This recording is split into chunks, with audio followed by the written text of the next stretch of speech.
Hello students, आप कैसे हैं।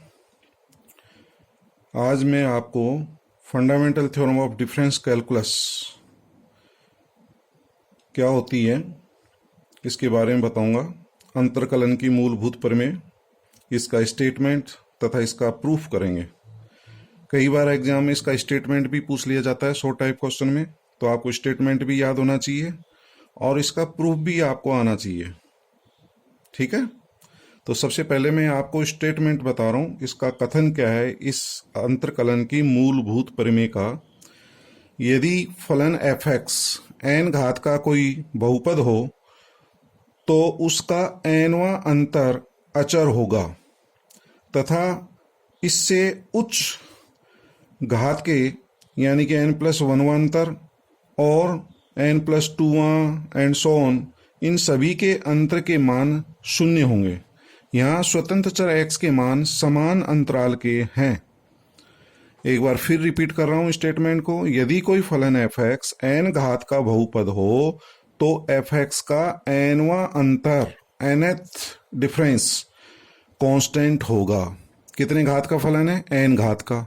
तो एनवां अंतर जो है वो अचर होगा और एन से उच्च घात के लेंगे, एन प्लस वनवां या इससे उच्च कोटि के लेंगे तो उसका जो है अंतर का मान शून्य होगा और स्वतंत्र चर x के मान समान अंतराल के हैं। अर्थात ये सिद्ध करना है कि nth difference of F X constant होगा और n प्लस वनवां डिफरेंस एफ एक्स का शून्य होगा। ठीक है, तो ये हम आपको जो है सिद्ध करके बताएंगे। तो हमें यहाँ पर एफ एक्स कितने घात का बहुपद दे रखा है? एन घात का कोई बहुपद दे रखा है, एन घात का बहुपद। तो हम सबसे पहले एन घात का कोई बहुपद मानेंगे। तो माना एन घात का कोई बहुपद निम्न है, f x equals to A n x raise to the power N plus a N minus one x raise to the power N minus one plus and so on plus a one x plus a zero. ठीक है, तो सबसे बड़ी घात कितनी है? N. इसके पश्चात एन से छोटी घातें, एन की जो पावर है उसको घटाते हुए चलिए, जहां A N is not equal to zero. ये जरूरी है, ए एन का मान शून्य नहीं होना चाहिए। यदि ए एन का मान शून्य होगा तो फिर ये जो है आपका एन घात का बहुपद नहीं होगा, फिर ये एन माइनस वन घात का हो जाएगा। तो यहां पर A N is not equal to zero और एन जो है धनात्मक पूर्णांक है। ठीक है, और ये जितने भी हैं आपके A N minus one, A two, A N, A zero, ये सभी कांस्टेंट हैं। तो ये हमें एन घात का कोई बहुपद दिया गया है। अब इसके जो है हम डिफरेंस ज्ञात करेंगे।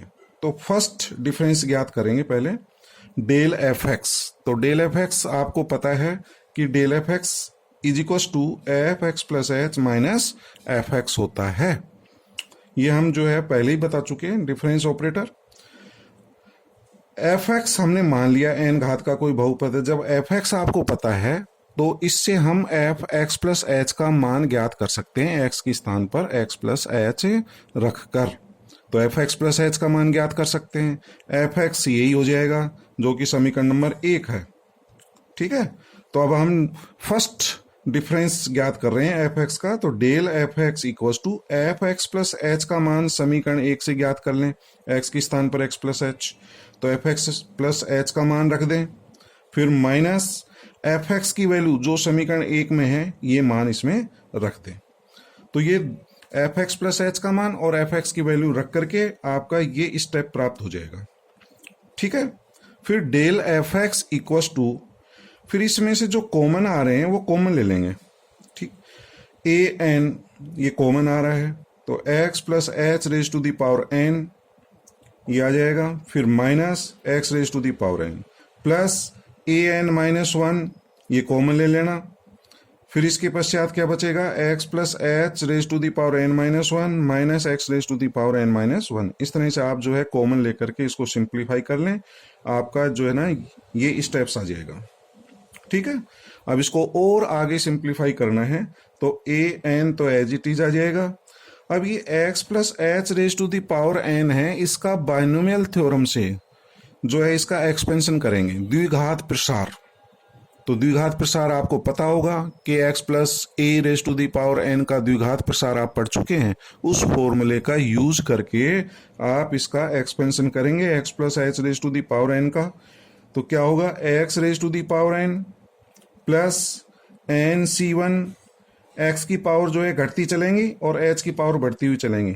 तो n C one x raise to the power n minus one into H plus n C one के पश्चात क्या होगा, एन सी टू एक्स की power n minus two h square plus and so on, इस तरह से चलते जाएंगे और लास्ट जो मान आएगा वो आएगा h raise to the power n।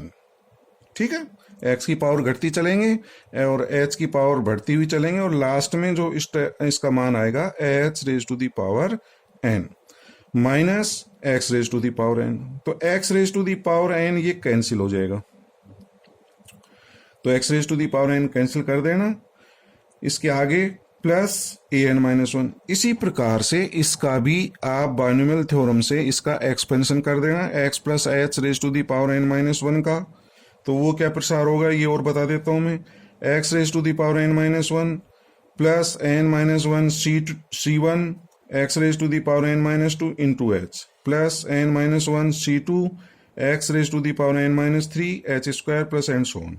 और लास्ट स्टेप क्या होगा, h raise to the power n minus one, फिर minus x raise to the power n minus, तो x raise to the power n minus one क्या हो जाएगी, cancel हो जाएंगे। इस तरह से ये जो फर्स्ट जो मान आ रहा है ये सभी में कैंसिल हो रहा है। देखें आप, यहाँ पर x raise to the power n cancel हो रहा है, इधर x raise to the power n minus one cancel हो जाएगा। तो इस तरह से ये तो कैंसिल हो जाते हैं। तो इसको पूरे को आप जो है सिंप्लीफाई कर लेना, ये स्टेप प्राप्त हो जाएगा। तो इसको हल करने से क्या प्राप्त होगा ये देखें, तो del F x is equal to N C one का मान क्या होता है, एन सी वन की वैल्यू एन होती है, तो एन ए एन इंटू एच और x raise to the power N minus one, समझ गए। तो x raise to the power N minus one का जो कोफिशिएंट आएगा ये प्राप्त होगा, एन सी वन का मान n into h a n. ठीक है, इसके बाद क्या होगा, x raise to the power n minus two का पद आएगा, ये x raise to the power n minus two का पद है। इसी तरह से नेक्स्ट जो है आपने एक्सपेंशन किया है, इसमें भी x raise to the power n minus two है, तो x raise to the power n minus one का टर्म तो हमने लिख लिया।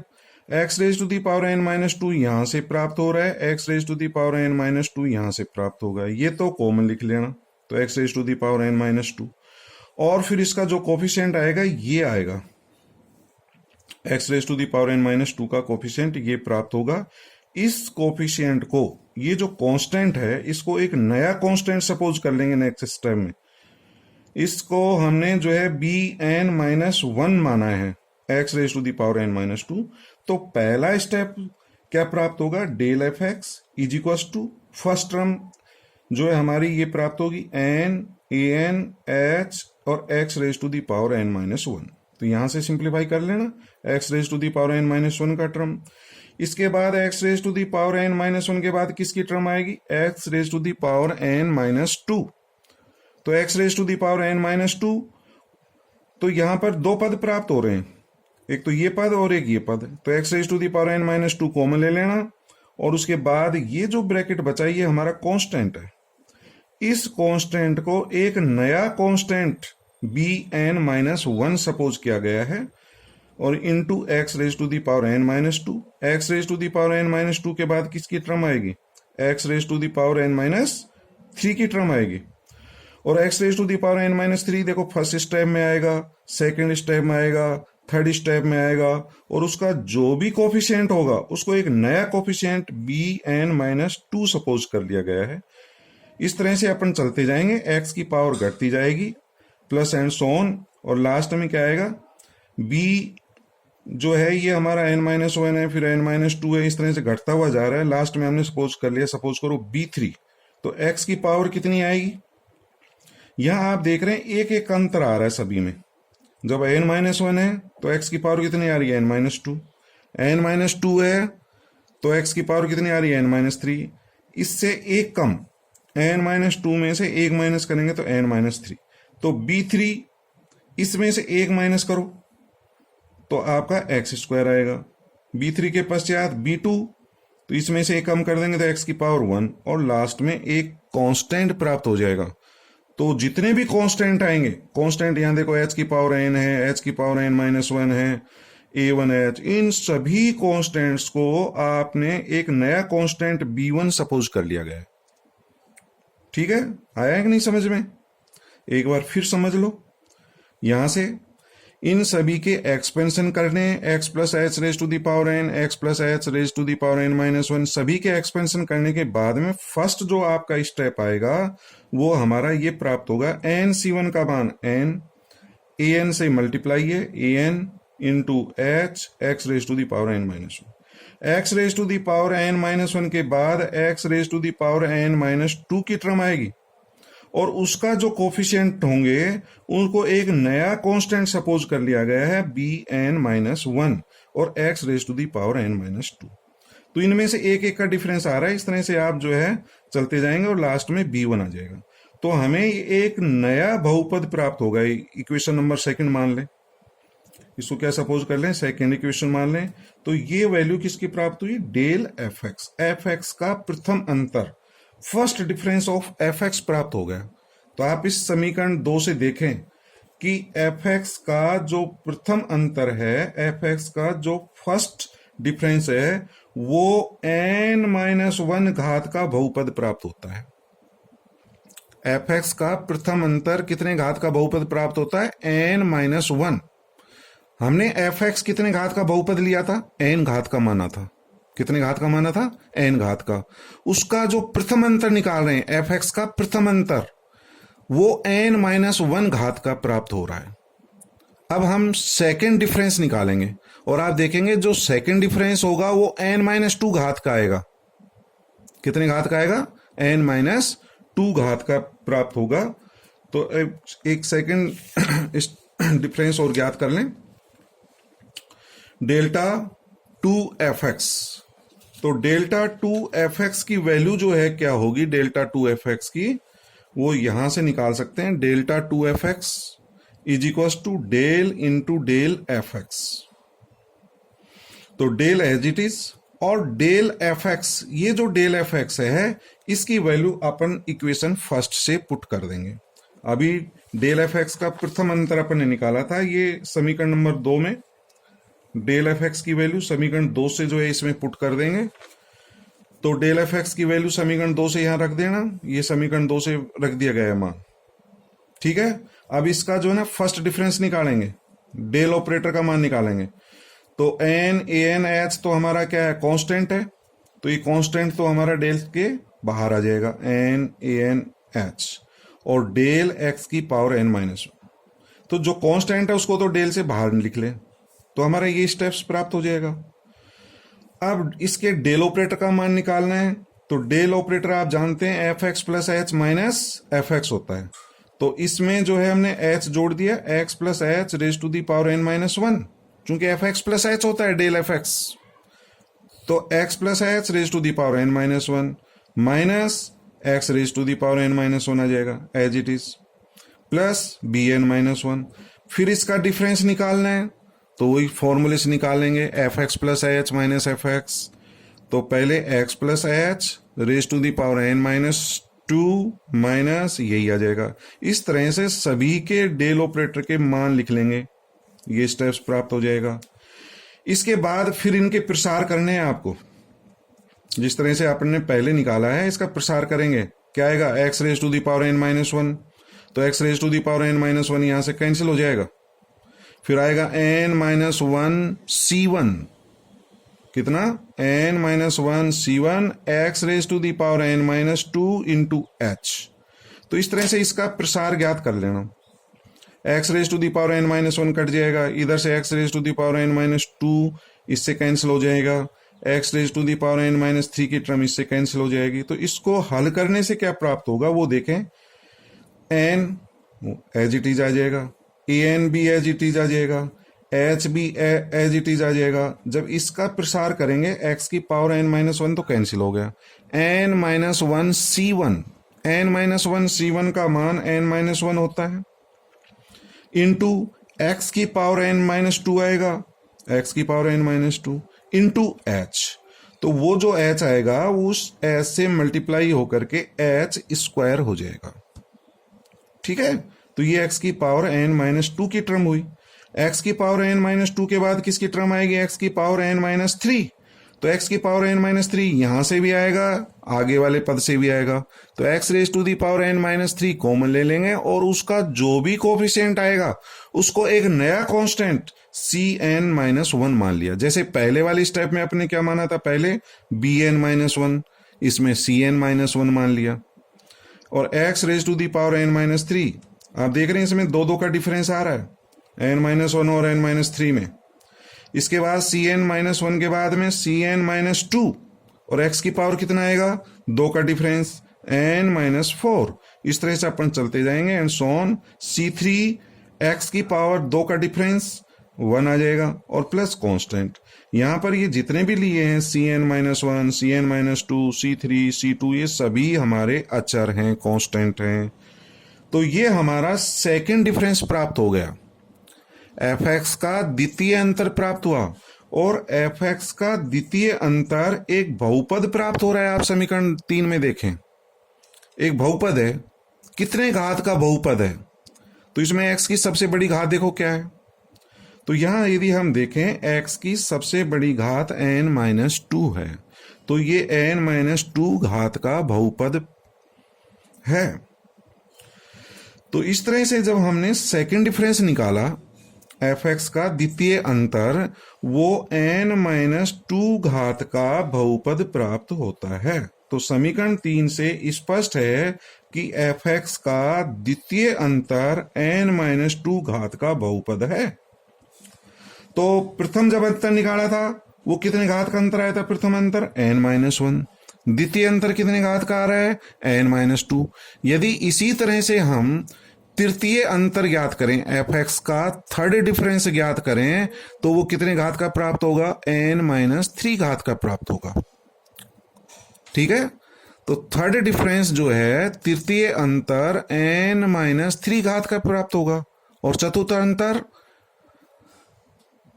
फोर्थ डिफरेंस n-4 घात का प्राप्त होगा। तो इस तरह से यदि हम चलते जाएं तो nवां अंतर कितने घात का प्राप्त होगा? nवां अंतर कितने घात का प्राप्त होगा? n-n, क्योंकि आपने देखा प्रथम अंतर n-1 का आ रहा है, fx का द्वितीय अंतर n-2 घात का आ रहा है, तृतीय अंतर कितने घात का आ रहा है? n-3 घात का आ रहा है। इसी तरह से यदि हम चलते जाएं तो n-वां अंतर, fx का n-वां अंतर कितने घात का प्राप्त होगा? n-n, अर्थात 0 घात।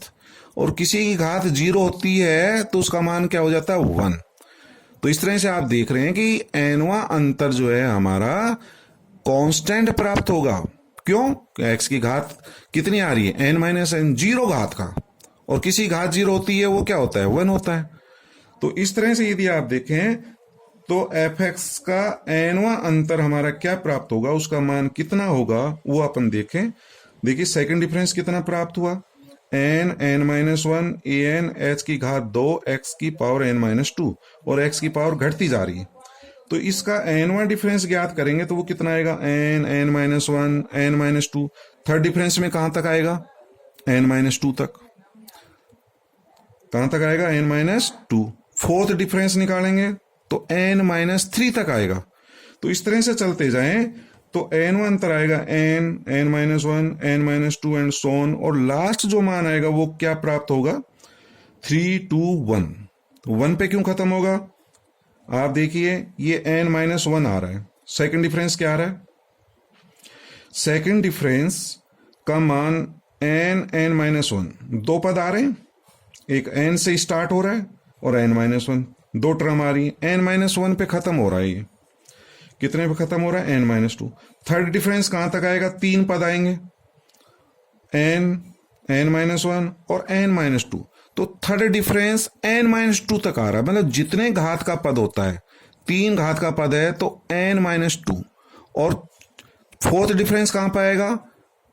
n-3, एक कम, n- और उसमें से एक घात कम कर देंगे तो n-3, और n-वां क्या आएगा?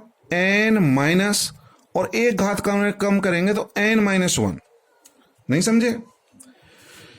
ये इस तरह से है, जब आप सेकंड डिफरेंस निकाल रहे हैं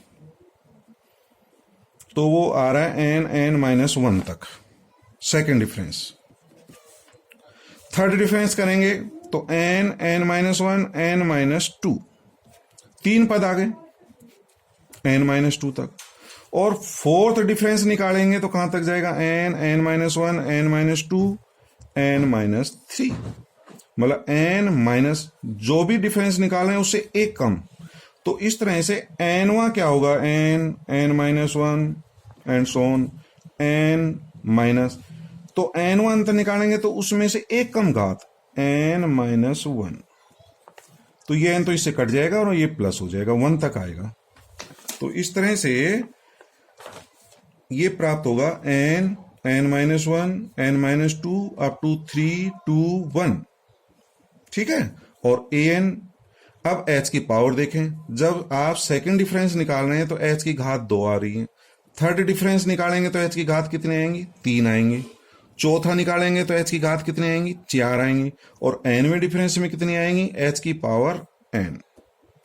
x raise to the power, ये भी देख लो, सेकंड में आ रहा है n-2, थर्ड में आएगा n-3, फोर्थ में आएगा n-3,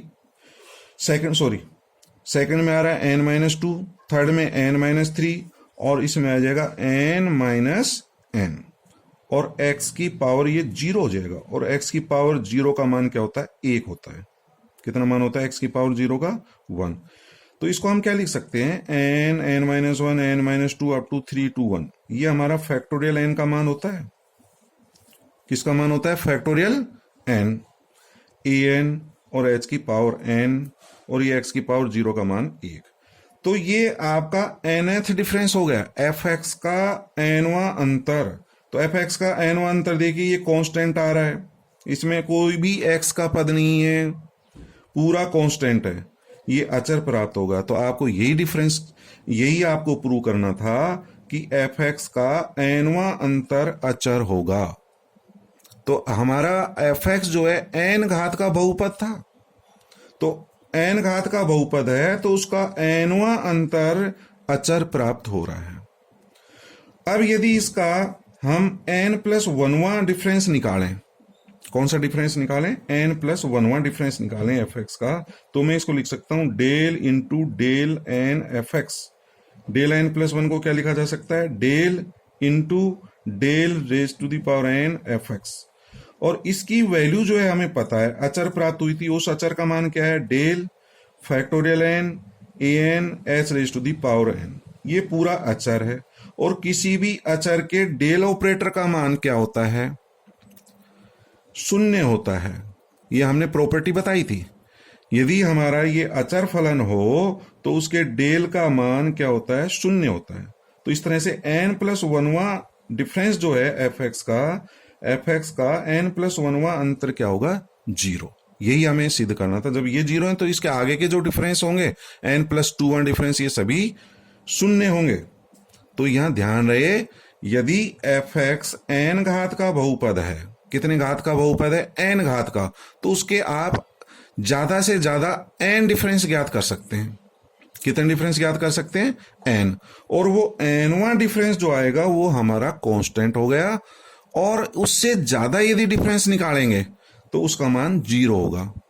अब यदि मैं आपसे पूछूं कोई पर्टिकुलर केस, यदि कोई आपका 3 घात का बहुपद है तो उसका ज्यादा से ज्यादा कौन सा डिफरेंस ज्ञात कर सकते हैं? थर्ड डिफरेंस तक ज्ञात कर सकते हैं। 3 घात का बहुपद है तो थर्ड डिफरेंस तक ज्ञात कर सकते हैं, और जो थर्ड डिफरेंस आएगा वो कांस्टेंट होगा, और फोर्थ डिफरेंस और आगे के जो डिफरेंस हैं उसके मान क्या होंगे? 0 होंगे। यही हमारी फंडामेंटल थ्योरम है, जो कि बहुत इंपॉर्टेंट थ्योरम है, एग्जाम में पूछी जाती है। इसका स्टेटमेंट भी पूछा जा सकता है, state and prove fundamental theorem of difference calculus, अंतरकलन की मूलभूत परिमेय क्या होती है, और उसको सिद्ध भी कीजिए, ये आपसे पूछा जा सकता है। तो इसका जो है एप्लीकेशन देखें, कुछ क्वेश्चंस जो है मैं आपको बता रहा हूं इसके, जो है इस थ्योरम का यूज कैसे करते हैं, जैसे मान लीजिए आपको ये मान ज्ञात करना है, del 6 ax minus one B x square minus one into C X Q minus one. कौन सा डिफरेंस है? सिक्स्थ डिफरेंस है, सिक्स्थ डिफरेंस। तो सिक्स्थ डिफरेंस है तो पहले इसको जो है आप मल्टीप्लाई कर लेना, पूरा मल्टीप्लाई करेंगे तो आपको जो है ये स्टेप प्राप्त होगा मल्टीप्लाई करने के बाद में, और इसको गुणा करने के बाद में, इसको मल्टीप्लाई करने के बाद में ये कितने घात का बहुपद प्राप्त हो रहा है? 6 घात का बहुपद है। अंतर कौन सा निकाल रहे हैं? सिक्स्थ। तो 6 घात का बहुपद है तो उसका सिक्स्थ डिफरेंस कांस्टेंट होगा। क्या होगा? कांस्टेंट होगा। और देखिए आप डिफरेंस तो आगे के पद का देखिए, ये कितने घात का बहुपद है? 5 घात का। डिफरेंस कौन सा निकाल रहे हैं? छठा। तो ये मान शून्य हो जाएंगे, आगे के सभी मान शून्य होगा, क्योंकि जब एनवा डिफरेंस निकाला था एफ एक्स का वो तो कांस्टेंट आया था, और एन प्लस वन हुआ वो 0 आया था। तो एक तरह से ये हमारा एक फॉर्मूला बन गया। देखिए इसको आप अच्छी तरह समझिए, डेल एन एक्स की पावर एम। यदि ये एम का मान, ये एम का मान जो है एन से छोटा है, या यूं कहिए कि जो आप डिफरेंस निकाल रहे हैं एन वहां, n is greater than m, ये मान जो है इससे बड़ा है तो इसका मान 0 होगा। जैसे यूं कहो कि ये x की पावर 5 है, x की पावर 5 का डिफरेंस निकालें कितनी बार? 6 बार, तो इसका मान 0 हो जाएगा। जो आप डिफरेंस निकाल रहे हैं वो मान जो है घात से बड़ा हो तो उनके मान 0 हो जाएंगे, तो ये आगे के पद तो सभी 0 हो जाएंगे, और A B C as it is आ जाएगा। तो A B C as it is आ गया, और डेल 6 एक्स की पावर 6 का मान कितना होगा? फैक्टोरियल 6, क्योंकि आपने जब n1 डिफरेंस निकाला था, ये nth डिफरेंस, इसको समझिए आप, n1 डिफरेंस क्या प्राप्त होता है? डेल एन एफ एक्स बराबर फैक्टोरियल n। कितने घात का बहुपद था ये? n घात का। तो n घात का बहुपद था तो फैक्टोरियल n आ गया। an क्या था? an हमारा जो बहुपद लिया था आपने, ये जो बहुपद था ये n घात का बहुपद था, तो इसका गुणांक था। क्या था इसका? गुणांक। तो ये गुणांक आ गया an। और यदि इंटरवल h है तो h आएगा, और उसकी पावर कितना आएगा? जो भी आप डिफरेंस निकाल रहे हैं n। तो यहां पर जो है हमारा ए बी सी ये आ गया। सिक्स्थ डिफरेंस निकाल रहे हैं तो फैक्टोरियल 6 आएगा, और h की पावर 6 आएगा। और यदि h का मान 1 ले लें, h 1 हो तो उसके स्थान पर 1 रख सकते हैं। तो ए बी सी और फैक्टोरियल 6। अब फैक्टोरियल 6 को आप हल कर लेना, जो भी मान आएगा वो इसका जो है वैल्यू होगी। अब इसको देखें, इसका सेकंड जो है question, del N A X की power N plus B X raise to the power N minus 1। तो ये कौन सा डिफरेंस निकाल रहे हैं? n1 डिफरेंस है। तो n1 डिफरेंस हमारा जो है ये कितने, ये आपका n घात का बहुपद है, तो n1 डिफरेंस कांस्टेंट होगा, तो फैक्टोरियल n हो जाएगा इसका। और ये जो पावर है n माइनस 1 ये इससे छोटी है, ये हमारा डिफरेंस तो n है, ये n माइनस 1 घात का बहुपद है, तो फंडामेंटल थ्योरम से इसकी वैल्यू क्या हो जाएगी? 0। तो ये तो 0 हो जाएगा, a हमारा ऐसे कैसे आ जाएगा, और del n x raise to the power n का मान फैक्टोरियल n। यहां पर h का मान 1 लिया गया है, h का मान क्या लिया गया है? 1। इसी तरह से आपको यहां डेल 3 निकालना है, और ये हमारा जो है टर्म दे रखी 1 minus x into 1 minus 2x 1 minus 3x, इसको मल्टीप्लाई कर लेना।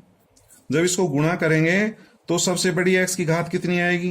x, यहां पर x, ये x की पावर 3 आएगा, और डिफरेंस भी 3 है, तो x की पावर 3 का तो डिफरेंस निकल जाएगा, और उससे जो छोटी पावर होंगी उन सभी के डिफरेंस के मान 0 होंगे। तो इसको मल्टीप्लाई करेंगे तो डेल 3, इसको मल्टीप्लाई करने पर एक्स क्यूब वाली टर्म ही आएगी माइनस 6x क्यूब, प्लस इसके बाद x क्यूब से छोटी टर्म आएगी, वो मैंने नहीं लिखा।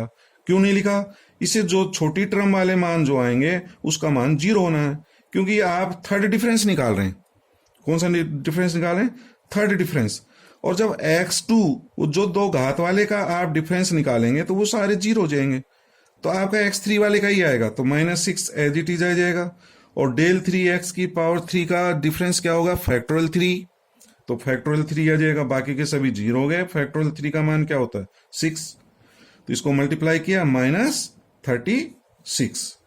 अब इस पर मैं आपको एक होम असाइनमेंट दे रहा हूं, ये del raise to the power 10 1 minus a x into 1 minus b x square 1 minus c x cube into 1 minus d x 4। तो इन सभी को मल्टीप्लाई करना। सबसे बड़ी पावर जो एक्स की आएगी, एक्स की पावर 1 है, यहाँ पर 2 है, यहाँ 3 है, यहाँ 4 है, तो 4 3 7 2 9 1 10।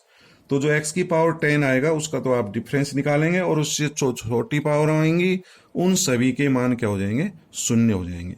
तो ये हमारी fundamental theorem of difference calculus पर बेस्ड क्वेश्चंस हैं। इस पर और जो क्वेश्चंस हैं उनको आप हल कर सकते हैं।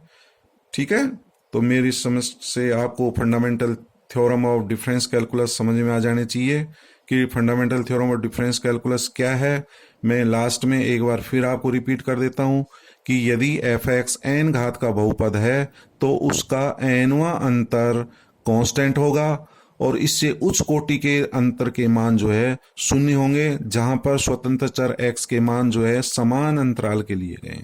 ठीक है, तो आप इसके प्रूफ पढ़िए और इसको एक बार करके देखिए। आपको कोई प्रॉब्लम आती है तो आप मुझसे पूछ सकते हैं। Thank you.